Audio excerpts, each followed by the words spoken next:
Like watching your videos, and there's some people that they want to get beyond the scenes and see how you make everything and kind of just where the story comes from. And it's a really exciting story, really, and I'm interested to share some of that with you today. So this is the story. Enjoy. You know, there's always times as a kid that you wanted to endure things when you get older, and I never really had anything in mind as a kid. I just had, I wanted to be successful, of course, like everybody.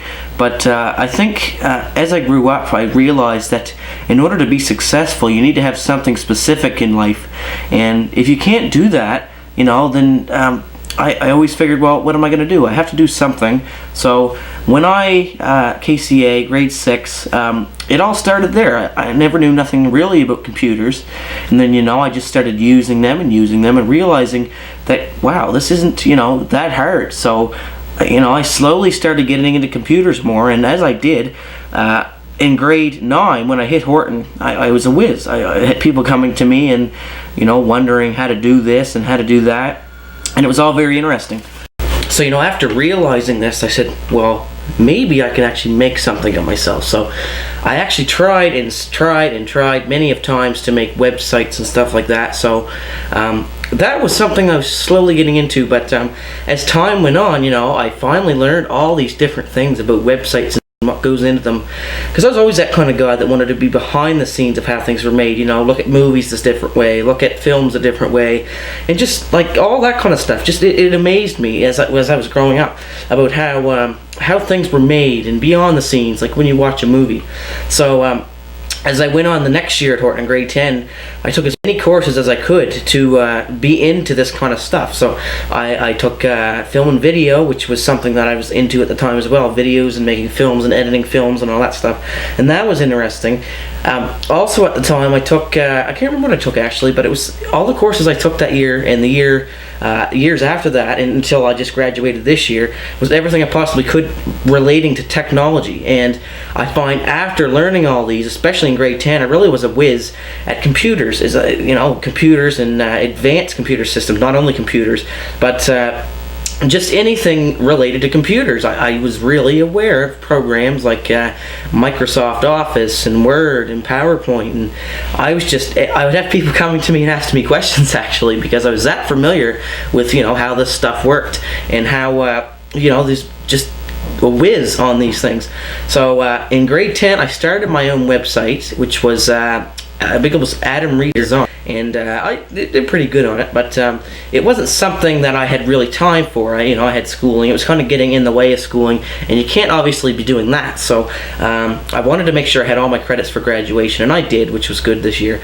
So another thing that intrigued me was weather when I was younger. In fact, I was actually scared of weather. Of course, every little kid is when you're younger. I liked weather. I liked thunder and lightning and all that kind of stuff, the clouds, knowing what they do, what it's gonna do. So I remember buying these little weather stations as a younger kid, in grade 7 and 6 and 8. Now that would tell me the weather, it had a little wind meter with it and all that kind of stuff, and I always was intrigued by that. So that inspired me to make a page on Facebook called Annapolis Valley Weather, here for the Valley, and I just wanted to see how many people would be attracted to it, and a place where I could share my knowledge daily kind of thing, and whenever there was severe weather and stuff like that. So I created the page. I was up to about 900 likes, and I was getting together with my friend of mine, Justin Fraser, and we were discussing how we could extend and really just improve our audience and how many people liked the page. And so we did that. We had a little meeting and we discussed the possibility of a name change. So the name change he suggested and I suggested in this meeting, maybe to just expand it, would be Atlantic Canada Weather. So we could, do all 4 Atlantic provinces rather than right here in Nova Scotia's Annapolis Valley, because it's such a little area. Anyway, we expanded it, and we renamed the page Atlantic Canada Weather. So we renamed it. We had the page for about a year, and the likes weren't really going up a whole lot. So we had the page for about a year, and after we had it for about a year, like I said, we never noticed any new likes. We never noticed any new likes or any new likes coming in, and we never really noticed the insights going up or down. It was usually around 0. So I remember one day I posted a map. I made a map legend that you would see, the geographic, as my school teachers taught me, that displayed how much snow we were going to expect. This was the first snowstorm of the year, I remember, and I just wanted to make a little map that displayed you know, how much snow we're going to expect in certain areas of Nova Scotia, New Brunswick, and Newfoundland, and PEI. So I made these maps. And I had a legend of how much snow each place can expect. And I remember the Nova Scotia map went viral. It had thousands of likes, and thousands of shares is what really got people sharing our page. And that was amazing. I remember we had 900 likes, and the minute I posted this photo, the likes kept going up and up and up, as well as the shares. The shares was over 3,500 at the end, and I think that's what amazed me more than anything, because I've posted photos on there before and they've had, you know, a couple likes, but nothing major like this. Anyway, so overnight the shares kept going up. We had about, I think it was about 1,000 the next day. So I kept checking the photo, and I thanked everybody for their likes, because the like count on the page itself went up to about 1,200, which was really amazing. So I put a little note on there. I said, can we do a challenge? I said, can we get, you know, 2,000 likes overnight? So I let it go through the day, and we had more likes coming during the day. We were up to about 1,600. So this is when I posted this to say, you know, can we make 2,000 likes or a little bit more? So overnight, I remember having the photo. The shares just kept going up through the day, and new likes kept coming into the page. And I remember we had 3,000 likes the next day, and I was so amazed. I could not believe it.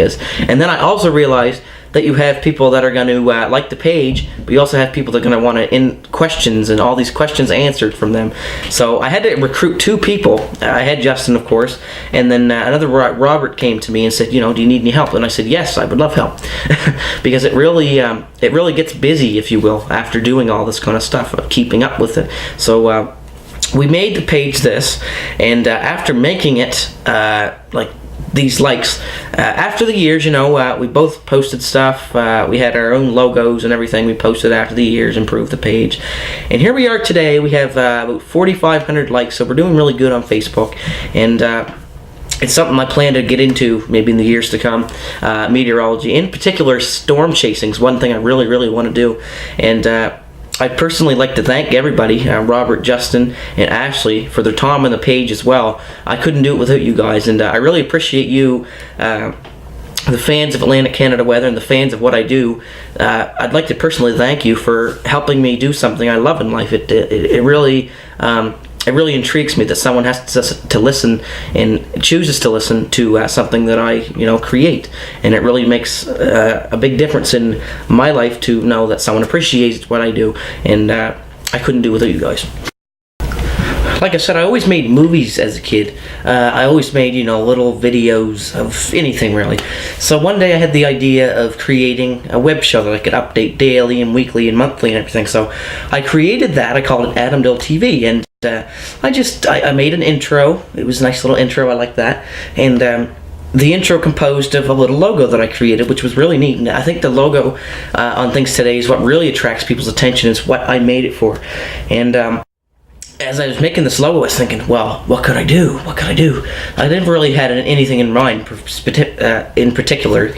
So I remember going out one day. The first video I ever made was downtown Kentville in the center square for it was for the farmers market. So I was downtown in Kentville, and I didn't know what to do, and I had this old camera, and it was a potato, really. And I was recording with. The quality was terrible anyway. So I used that to tape this anyway. It went pretty good, and I posted it on YouTube, and I put the intro in front of it, and I edited it, and I got these comments from people saying, you know, do more. So I did more, and I really liked doing that. So I did that a few years, and then I kind of got out of it, and I got other things. One thing about me, everyone notices I have a lot of interests, so I tried to do them all. You know, I had the web show, I had a radio show, I had my website building, I had my logo making, I had all this different stuff, and you know, it kind of gets busy after doing it. So, you know, I kind of get into doing it all.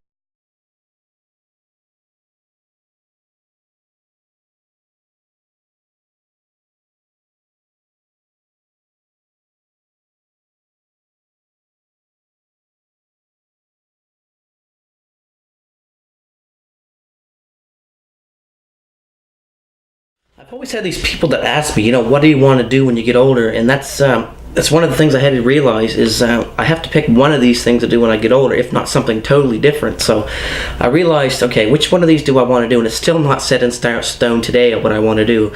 One thing about knowing everything that I do is that I can pick many different things in life if I need to. So, I mean, as far as it goes, the main thing that I've always had a passion is I personally want to do is weather and severe weather and storm chasing. It's something real extreme that I'd want to do, and people like are crazy that you want to do this. Yes, I know it's life-threatening, I know it's all this different stuff, but it's something that always intrigued me. Now being graduated, it's hard to believe really that like I said, it hasn't even really set in yet that I've been graduated. I'm sure it won't until I go back to school itself, but it's just that night I walked across the stage, was like, holy, this is it, this is the end. And they kept saying, no, it's not the end, it's the beginning for your life. And I said, yes, it is. But of course you gotta agree with them. But like I said, I had no real choice of what I wanted to do yet. I had lots of things on the table that I would offer, but none set in stone that I really wanted to do. So I had to really think. I still have to really think of what I want to do. But in the meantime, I hope to get a job and just kind of, go through with it. And until I figure out what I want to do, whether I want to go to post-secondary education or college or something like that. And I really hope to do something like that in the next near future. But being graduated, it feels great. And I no more school, no more homework, no nothing like that. But again, when you start college and all these even jobs for Mather, you have to deal with that. So it's not the end, it's the beginning for your own life. Take your own paths that you want and everything like that. But it's been, I have to say, a good 13 years of school. And you have your teachers that you don't like, that you like, and all that kind of stuff. But I have to say, stay in school. It learned you a lot, and you learn so much, and it's the only way you're going to get free education. So stay in school. I learned so much there. Like I said, within my last few years at Horton, I always wanted to take technology related courses for this reason, that I could make videos right, that I could edit them really professionally, that I could do websites and edit logos and learn all these little features about computers that I could do. And it was all very interesting to take all these courses. The teachers really were knowledgeable about all this stuff, and like I said, I hope to get into this someday soon. Again, being graduated, it does not feel like it yet. It's been only maybe 3 weeks, but I'm sure it'll kick in when everyone goes back to school. That's like, holy cow, I'm not in school anymore. But yeah, it's going to be an interesting summer, maybe a boring one if I don't get a job, but I'm sure it'll be interesting, and we'll find out how it goes. But summer 2013, it's going to be good.